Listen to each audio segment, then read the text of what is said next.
కవిత కొత్త పార్టీ పెడుతుంది అనేది నాకున్న సమాచారం. నేను ఆ రోజు కూడా మీలాంటి మీడియా మిత్రులు అడిగితే చెప్పింది ఏంటంటే ఆమె నో పాయింట్ ఆఫ్ రిటర్న్ దాకా వెళ్ళిపోయింది, ఇంకా అతికేది లేదా సంసారం, కాబట్టి విడిపోతుంది. విడిపోయిన తర్వాత పార్టీ పెడుతుంది. ఇది ఒక రాజకీయాలలో నాకున్న 20 ఏళ్ళ 23 ఏళ్ళ అనుభవంతో చెప్తున్నాను.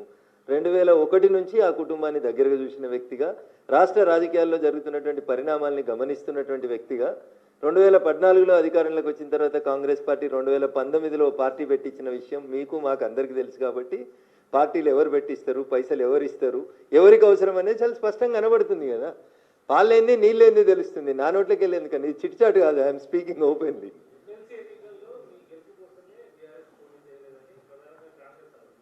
అన్న ఊర్లలో ఒక మోటు సామెత ఉంటుంది, ఆడలేక మధ్యలో ఓడిందని. నీకు క్యాండిడేట్లు లేక, నీకు పెట్టే దమ్ము లేక, పోటీ చేసే ధైర్యం లేక ఇట్లే మాట్లాడుతుంటారన్న. ఎంపీ ఎలక్షన్లలో కూడా పొత్తులు పెట్టుకున్నారు, పరోక్షంగా సహకరించారు. ఇవన్నీ తప్పుడు మాటలు అన్న. ప్రజలని అమాయకులుగా భావించి ఓటేసేటువంటి ప్రజల్ని తక్కువ చేసేటువంటి మాటలు ఎవరు మాట్లాడొద్దన్న.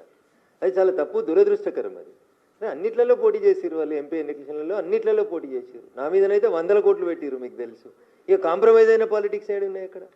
ఏడ కాంప్రమైజ్ అయ్యారు, ఏ సీట్ కాంప్రమైజ్ అయ్యారు చెప్పారు. కాబట్టి ఇవన్నీ అబద్ధాలు, తప్పుడు మాటలు. ప్రజలు ప్రజాస్వామ్యబద్ధంగా డాక్టర్ బిఆర్ అంబేద్కర్ గారు రాసిన రాజ్యాంగం ఇచ్చిన పరిమితులకు లోబడి ఓట్లేస్తేనే భారతీయ జనతా పార్టీ ఎంపీలైనా, కాంగ్రెస్ ఎంపీలైనా, ఇంకొకరైనా గెలుస్తారు. కాబట్టి ఒక పార్టీ ఇంకో పార్టీకి అమ్ముడు పోయింది ఇట్లాంటి మాటలు దయించి ప్రజాస్వామ్యంలో సరి అయినవి కాదనేది నా భావన.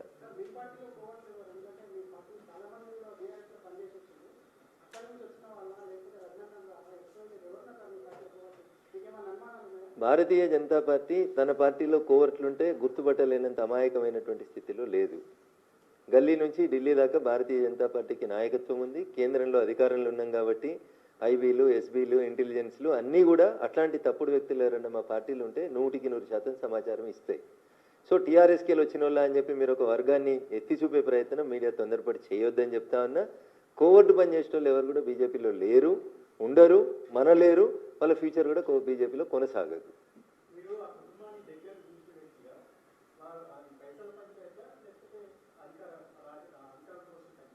వారసత్వ పంచాయతీ, పైసల పంచాయతీ, రేపు మళ్ళీ ఎప్పుడైనా భవిష్యత్తులో వస్తే అన్నీ అన్నకేనా నాకేం లేవా అనేది పంచాయతీ.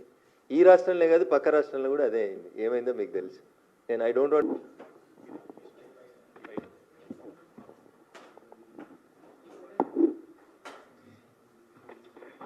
మీడియా మిత్రులకు నమస్కారం.